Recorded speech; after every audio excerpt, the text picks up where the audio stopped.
Tom Thibodeau to be out if the New York Knicks lose to the Indiana Pacers in Game 5. Hit that rock.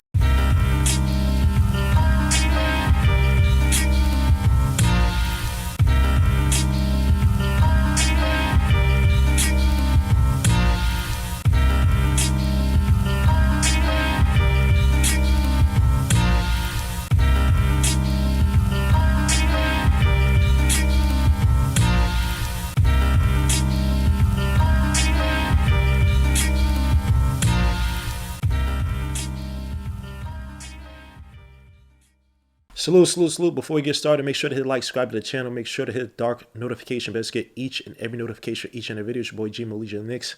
Let's get it. So after the New York Knicks lost to the Indiana Pacers, making it a 3-1 series, given the fact that the New York Knicks led up a big lead late in Game 1, it seems like things have been tumbling down. And now the latest rumors coming out of Knicks Fan TV per CP, the franchise, it seems as if Tom Thibodeau might truly be on the ropes if he loses Game 5 at home to the Indiana Pacers, who the Knicks have not been able to find any type of answer from. Now, it's interesting that the issue with Tom Thibodeau, you know, the whole idea of firing this guy has been built over the years, despite the fact that the Knicks have done incrementally better, or at least gotten to the second round at least 2 years in a row.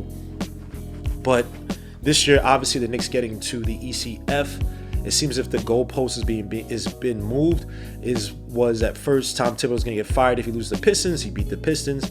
Then it's if Tom Thibodeau loses to the Celtics, he beats the Celtics. Now it's Tom Thibodeau's going to get fired if he loses to the Indiana Pacers, almost if he can't win. But it almost seems as if part of it is fan fueled, and part of it may be that this organization might be looking to make the next step up. Now, if you watch the Knicks, Tom Thibodeau's out there trying to scrap. Now he's trying to adjust by using some subs off the bench, guys that he's not really used all that much until near the end of the season, guys like Delon Wright, as well as Landry Shamet, even though Shamet's been getting playing time throughout the season, little scattered minutes here and there.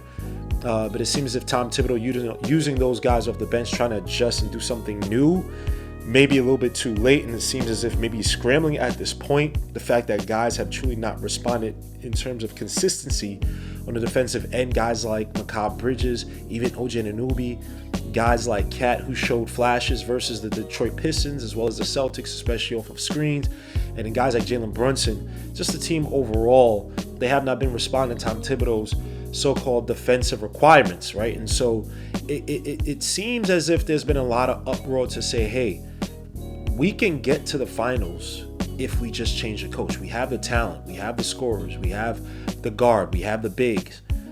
We need to change the coach to see a different philosophy. Is it partially unfair? Part of it is fair in the sense of that Tom Thibodeau hasn't truly utilized guys that could have served the purpose off the bench. I've mentioned guys like Bakomi Dadier, a guy that you would love to see as a defensive wing, give you, 7, 8, 10 minutes. Look at how freaking the Pacers are using that big man Bradley, who's had some solid minutes against the Knicks. And again, guys like Delon Wright, guys like Shamet, who've come in and provided plus probably some of the team's best pluses in this series, despite the fact that these guys are only scoring maybe 3 points, 6 points, maybe at best, if you even say so. And so at this point, is it fair? Part of it is, but part of it isn't. Obviously, Tom Thibodeau getting us to this point in the playoffs to the ECF, and you see the steady improvements. You see that these guys respond to him well. The number of wins have been going up incrementally each year. We've been getting better each year. Tom Thibodeau's been able to fit a lot of new pieces in one squad and get to the ECF, beating the almighty Celtics, despite the fact, yes, Tatum went down, but we still were beating Tatum when he was killing us with the 41 points in the game that he went down. I believe it was a game 4, if I remember. And so part of it's unfair, part of it is fair, but it will be interesting to see who the New York Knicks look at if they make the decision to pivot. Now, remember, according to Shams Charania, This offseason is supposed to be a big offseason in terms of superstars or stars moving around. He said about 11 guys could be moved. And so you're talking about not necessarily just having a new style of play for philosophy, but having somebody in the wings, somebody in the coaching seat that can connect with the star to get you that chip, to make sure the ship is run right just to get that chip, but also making sure that you're getting that chip because you're appeasing the star, which I'm not necessarily the biggest fan of. I think that good players are good players, and yes, there should be some concessions on the coaching side, but also on the player side to fit said coach's philosophy, as long as that coach is not a head case. But let's talk about some of the candidates that could replace Tom Thibodeau. Now, to start off, you got guys like Mike Malone, who got fired from the Denver Nuggets, long-time standing coach with a team won a championship, a guy whose offense I'm actually in love with. Now, granted, it does have Jokic at the helm of it, but it's a team that doesn't necessarily depend on the three. They run a lot of Princeton motion sets, a lot of man movement in that offense. Obviously, having Jokic there would probably probably require a lot of movement just because you want to maximize his passing ability. But Mike Malone did fall into some troubles at near the end of his tenure. You had even guys like Jokic complain about the defense. Now, I believe no other team in the league coming into the playoffs ranked in the bottom 10 in defense, while the Nuggets, I believe, were 20th, I believe, in defensive rating by the time the playoffs arrived. And so Mike Malone's an interesting one, coming from Queens, New York native. But there have been no true indications that he's been in talks, and granted, he can't do it now. It would be, disrespectful to do so, as well as most likely not allowed in the bylaws of the NBA. But could it happen? Possibly. There have been rumblings that it's not going to happen, and Mike Malone will take some time off, and that he doesn't necessarily want a Knicks job per se. But would he fit this system? I mean, our offense will probably be maximized, but in terms of defense, end up like the Denver Nuggets, where essentially they fired Mike Malone right before the playoffs. That's crazy. But again, we're going to have the same defensive struggles we've been seeing. A team that can't defend the three in the Knicks, a team that gets confused on screens, a team that can't play consistent defense on screens. And so I think you probably get more of the same with a guy like Mike Malone, despite the fact that you would have a maximized offense. You got guys like Taylor Jenkins, the Mr. Let It Fly, former coach of the Memphis Grizzlies, a team I think that was kind of doomed because of the whole Ja Morant thing, where Ja Morant just basically wants to shoot up guns and act like he's about it. But Taylor Jenkins, young coach as well too, unconventional in a sense where his defense actually it was almost as if his defense was allowing teams to shoot threes. Like that was the rumblings with his defensive philosophy, despite the fact that when he came in, he was supposed to be known to have a strong defensive philosophy. But he's another guy who, again, his offense will probably allow this team to maximize individual players on a squad. The let it fly offense that's also predicated on a lot of ball movement.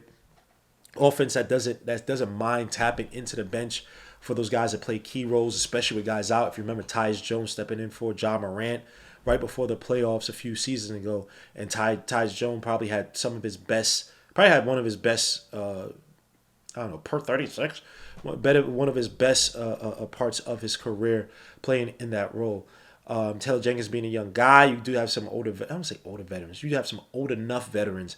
And I think tapping into the psyche of Jalen Brunson and get him to work with Cat is probably going to be the biggest hurdle for a guy like Taylor Jenkins. But again, he's also another guy that's big on team chemistry as well too. And the thing that's good about him on offense is that he likes to combine what that player does best along with his offensive philosophy. And so you could definitely see more utilization of guys like Mikal Bridges, OG Anunoby. He's not scared to play the young players, so that means maybe Pacome Daddier gets some minutes. Tyler Kolek playing that Ty Jones role coming off the bench. Now, some other candidates, you got guys like Chris Quinn, former player actually in the league. It's been like 11-year assistant with the Miami Heat. He's interviewed for the Hornets twice. Last summer, he interviewed with the Brooklyn, New Jersey Nets, excuse me. And for a guy, look, he's a development guy. He's worked at the bottom as developmental coach. He's a guy that's been working under Spo. He's like Spo's right hand man. And so we talk about discipline. You're talking about marrying the offense to what the players do best. A guy that's going to run a disciplined squad. He's definitely a candidate, but the biggest issue will probably be, can he connect with veterans on the team, guys like Brunson, guys like Carthy Towns, and the so-called Villanova Wildcats or Wildcat group, I don't know what you call them, that's on the squad. Do they listen to Brunson over the coach, Chris Quinn, who doesn't really have much cachet outside of, him being under the Miami Heat? And even in that regard, it's not necessarily his cachet because, hasn't been a coach. And so that's definitely a candidate that could definitely rise up, but I'm not sure how likely that possibility would be. And also, too, Pat Riley's probably saying, "Do not go to no damn New York Knicks." You got other guys who are in the wings, guys like Mr. What's this guy's name? Dave Yerger. I was gonna say James. Anyway, Dave Yerger, former coach of the Hornets, also coached the Kings. He coached the Hornets. My bad. Had somewhat of a rough go of it with the Hornets. A lot of it came down to people not buying into his coaching philosophy as well as his intensity. But he is a guy that kind of demands discipline. Some other guys, Terry Stotts, it's my guy from the Portland Trailblazers. In terms of, I liked how he uses guards. He's a big guard player, so Jalen Brunson's numbers are probably continue to accelerate up, even though there's probably not much space, and to the point of, marrying his offense to a winning situation in New York. But Terry Stotts had his issues as well too. Got fired and removed from the Milwaukee Bucks after his so-called issues with Adrian Griffin. As a coach, I think that some of the players probably connected with him over Griffin. Griffin got fired anyway after that season. So he's another guy that could pop up, even though I'm not sure that he's strong on the list because, again, defense, offense, by getting guys to play in. There may be some favoring, especially the fact that he likes his guards. And so this might just be a Brunson-led team. He might be a puppet coach, for lack of a better term. Some other guys that could pop up, you got guys like Sam Cassell, who I think is a developmental guru with the point guards, a guy who's had a long cachet of developing point guards, guys like SJ, who's now in the finals, guys like John Wall, and now currently Tyrese Maxey, who's worked over a few summers ago, is becoming one of the best point guards in the league. But he's had some issues in terms of interviewing. It seems as if teams are not really buying into his profile, which is not the greatest of things. Maybe it's just that he needs a chance. But do you want a so-called first-time coach who may not be able to relate to players? I don't say relate, that's not the right word, but communicate, get his point across to all players, not just point guards on the team. He hasn't really served in that role, even as just an assistant coach who's coming in and coaching in another coach's absence. This case would probably be Nick Nurse. Or not probably, would be Nick Nurse because he's on the 76ers. So it's kind of hard to see the Knicks favoring a Sam Cassell type. But I think overall, they're going to be looking for a coach who can come in that has some experience and is able to elevate this team to the next level. As corny as it sounds, as cliche as it sounds, as boring as it sounds, everybody's looking to have a team that, one, you expand the roster in terms of your rotations, guys playing, guys that can buy in on defense. So that maybe means switching to a zone, having much more of a less intensive offense or defense, one that allows players to cover by the name of the positioning on the floor, or the spirit of the position on the floor, versus cover because you're hustling, trying to shut off screens and you're getting confused and things of that nature. I think they want a coach who can simplify it, but it also probably means getting another star over here. And that's another issue for another day. You get a Giannis over here again with so many players moving around. Maybe that means you got to get that coach who could basically play buddy. Maybe pull off a Carlo Ancelotti for all my soccer fans, and be able to basically allow these guys to play to their best of abilities, but just manage personalities and win that way, versus trying to have this stringent offensive and or defensive philosophy to have these guys win, or at the very least get to the finals. But it seems as if Tom Thibodeau loses, despite the fact that it seems unfair somewhat, given all his development with the squad, the fact that this is the healthiest this team has ever been, got some new players on the squad. Given the fact Tom Thibodeau can't coach you to make your free throws. Tom Thibodeau can't coach you to stop to stop getting stuck on screens, Gortat screens underneath down low. Tom Thibodeau can't do that. But what happens is always the coach who's the first to go, because the GMs, the front office, the players all need to place blame and save their asses. So Tom Thibodeau goes, man. This is the end of it. God forbid chill. Knicks in 7. That's my spirit right now. But if he is to go, man, God bless Tom Thibodeau, and hopefully he can move into the front office. Still think he's a great basketball mind, but it will be interesting to see who the Knicks bring on to coach. Man. Now, people also probably want me to say Budenholzer. With what happened with the Phoenix Suns, the fact that he couldn't manage those personalities, because also KD could be of interest somewhat to the Knicks. I just didn't include Budenholzer, but let me know your thoughts, your comments. How do you feel about Tom Thibodeau possibly coaching his last game if he loses Game 5 versus the Indiana Pacers at MSG? Who would you like to see the Knicks bring on as the next coach for this squad that has championship aspirations? Let me know your comments. Your boy G Mo Legion Knicks. I appreciate you. Peace, Lou. God bless. We out.